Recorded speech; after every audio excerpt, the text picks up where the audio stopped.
All right, let's jump right in. Today, we're going to explore how a tortoise, of all things, connects a massive cosmic myth to something incredibly personal and modern, the art of mastering our own minds. It's a fantastic question, right? And you might be surprised to learn that the answer comes from one of the oldest, most profound philosophical texts in the world, where this humble creature becomes a powerful symbol for ultimate self-control. And here it is, a single verse straight from the Bhagavad Gita. It says, essentially, when you can pull your senses back from all the external noise, just like a tortoise pulls its legs and head safely into its shell, that's when you're truly grounded in wisdom. Now, this isn't about hiding from the world. No. It's about being smart, knowing when to engage, and, just as importantly, when to pull back into that quiet, focused space inside yourself. So this whole idea of sensory withdrawal, it actually has a name in the practice of yoga, pratyahara. It's a huge deal, the fifth of the 8 limbs of yoga. And believe it or not, there's this spectacular, epic story from Hindu mythology that illustrates this idea perfectly. Okay, so the story we're diving into is the Samudra Manthan, which literally means the churning of the ocean of milk. And this is a big one. We're talking gods, demons, and this absolutely monumental quest for the secret to immortality. So how did this whole thing even start? Well, here's the quick backstory. Step 1, a super powerful sage named Durvasa gets disrespected and curses the gods, the devas. And just like that, poof, they lose all their strength, their luck, everything. So, step 2, they're weakened, they're desperate, and they're advised to make a deal with the devil, so to speak. They team up with their arch-rivals, the demons, or asuras. Why? For a common goal. And that brings us to step 3, the monumental task.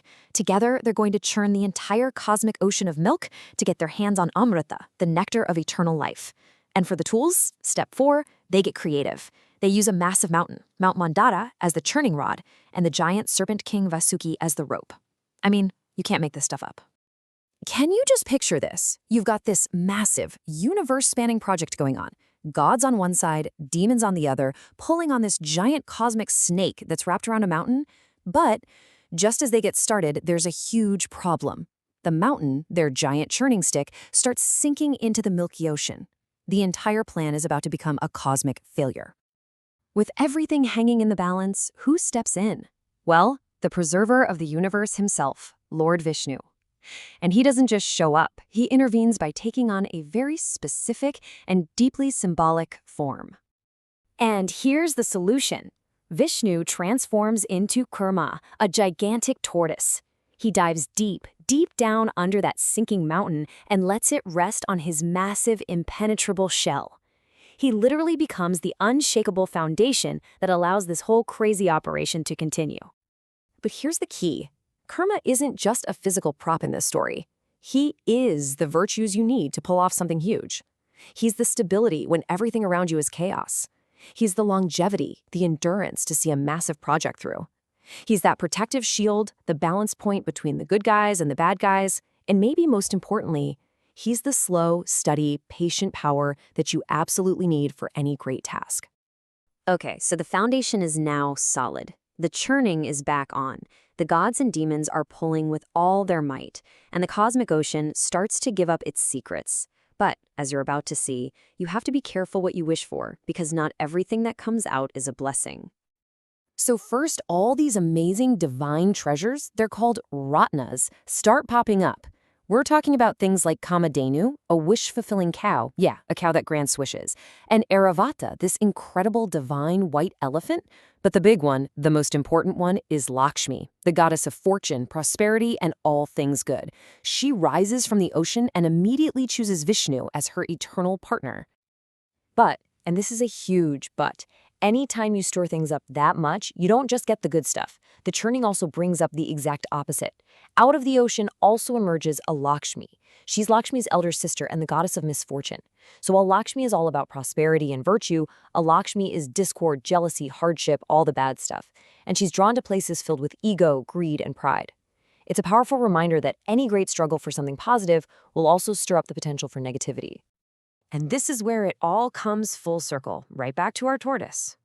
You see, this epic cosmic story, it's not really just about gods and demons churning an ocean. It's a roadmap for navigating our own inner world. So think about it. Your own mind, your consciousness, is that churning ocean. Every single day, it's getting stirred up by work, by life, by your desires, your fears, your hopes. And that churning can produce some incredible treasures, right? Things like creativity, moments of insight, love, wisdom. But it can also bring up the poisons. You know what I'm talking about: anger, anxiety, jealousy. And to handle all of that, you need that same unshakable foundation inside yourself. So, how do we actually do this? How do we become our own inner tortoise?